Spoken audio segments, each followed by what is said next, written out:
And Winston Peters has tweeted about the protests in Wellington. 2 tweets. First one says, if you occupy private land like Ihumato, remember that? Then you can stay as long as you want and the government embraces you. But occupy public land, the government will trespass you on the same day and label you a minority. He also tweeted this as well. Take a look. This is from the former MP, former New Zealand First Leader Winston Peters. It would be great if authorities were intent on getting police in numbers to crack down on and clear away gangs on our streets, like they seem to be doing with the protests in Wellington. For more on this, we're joined by our panel, National MP Simon Bridges, Labour Minister David Parker, who are with us this morning. Good morning, gentlemen. Good morning. Morning. Simon, does Winston have a point? Yeah, he does. Look, I think I could give another example, actually, when I'm in Auckland. Parnell Rose Gardens, there's a long-held occupation there as well. Police doing nothing about that. I suppose the distinction that could be made, probably should be made at a level, is this is Parliament. If there's one place where you would expect there to be, yes, protests, absolutely, but an end to them and some orderliness and not people just camping out and living there, it would be Parliament. David, what do you think about this? Do you think if the Ihumato protests were on Parliament grounds, do you think police would have moved in? Look, I think Winston's got this wrong. I've got a lot of time for Winston's, but he's wrong on this one. We've got a tiny group of New Zealanders who are misguided because they believe the garbage that's on social media. And they're blocking roads.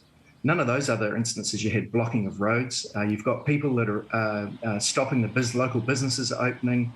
There have been people assaulted. They're abusing and threatening journalists. This is different. People obviously have the right to protest. I'm a political activist. I've been protesting on the streets since the 1970s. But we expect people to abide by the law. We expect the police to enforce it, and how they do it is for them. You ever been in a protest, Simon?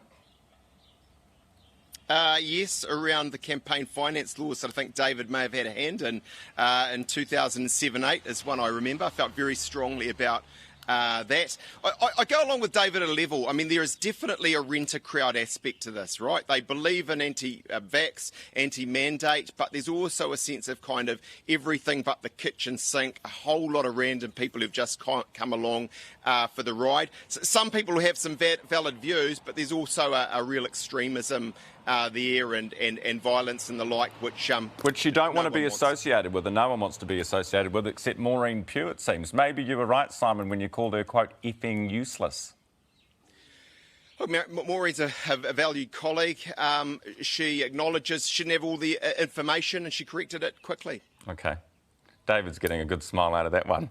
All right, testing and scanning when it comes to Omicron. Why are the rates so low, David?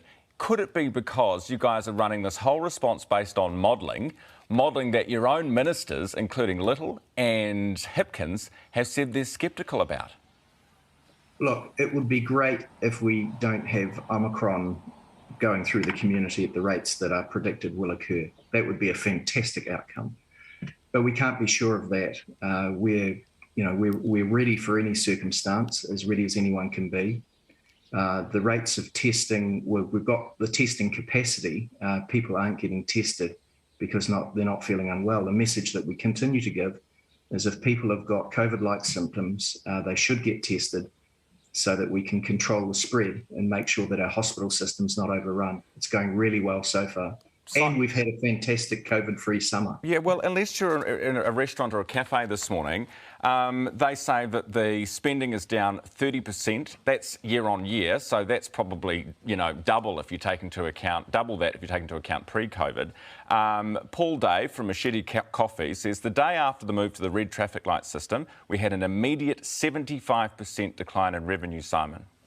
But that's not caused by the rules. That's caused by people not going to the cafe. Yes, but why are they not going to the cafe the day after the rules are announced? Because they're scared. Simon?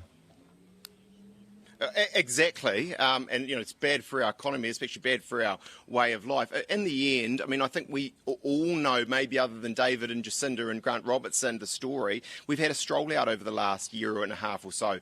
And at the moment, what we've got when it comes to rapid antigen tests, the latest sort of stroll out of this is a slow-moving, baffling bureaucratic obstacle course, literally with 7 steps. How about all businesses can get rapid antigen tests in every supermarket and pharmacy? It's what they do offshore. It's what we should do here.